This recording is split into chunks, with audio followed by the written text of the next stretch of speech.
ত্রিস্তর পঞ্চায়েত নির্বাচনকে সামনে রেখে 18 সূর্যমণিনগর বিধানসভা এলাকায় পদযাত্রা সংঘটিত করেছেন এলাকার বিধায়ক রামপ্রসাদ পাল। পদযাত্রা চতুর্থ দিন অর্থাৎ বৃহস্পতিবারও পদযাত্রাকে কেন্দ্র করে সাধারণ মানুষের মধ্যে ব্যাপক সাড়া পরিলক্ষিত হয়।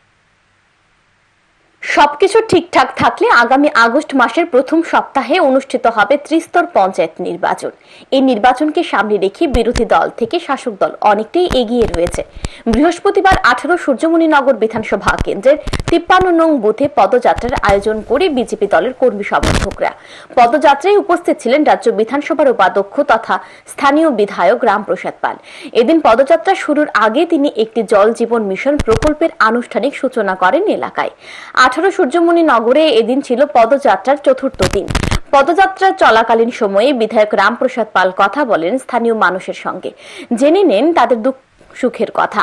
পরে বিধায়ক রামপ্রসাদ পাল জানান, মানুষ শান্তিতেই বসবাস করছে, তারা সুরক্ষিত।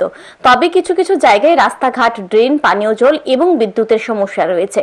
সেসব সমস্যাগুলো খুব শীঘ্রই সমাধান করার আশ্বাস দেন বিধায়ক রামপ্রসাদ পাল।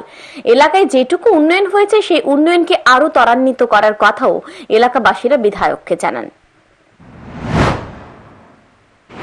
সমস্যা আছে, বিদ্যুতের সমস্যা আছে, আমরা যেখানে যেখানে একটু আছে সেইগুলিকে আমরা কমিটমেন্ট করছি। আমরা এগুলি আমার সাথে প্রধান থাকে, উপপ্রধান থাকে, যারা আমার ভারতীয় জনতা পার্টির নিষ্ঠাবান কার্যকর্তারা আছে, এখানে দলের দায়িত্বে আছে, তারাও আমার সাথে থাকে। অর্থাৎ সবাই মিলে তাদেরকে নিয়ে আমরা এই সলিউশন করছি। মূলত পঞ্চায়েত নির্বাচনকে সামনে রেখে এই পদযাত্রা সংঘটিত করা হয়েছে। এদিনের পদযাত্রায় বিজেপি কর্মী সমর্থকদের পাশাপাশি এলাকার সাধারণ মানুষের উপস্থিতি ছিল লক্ষণীয়। Bureau report, news today.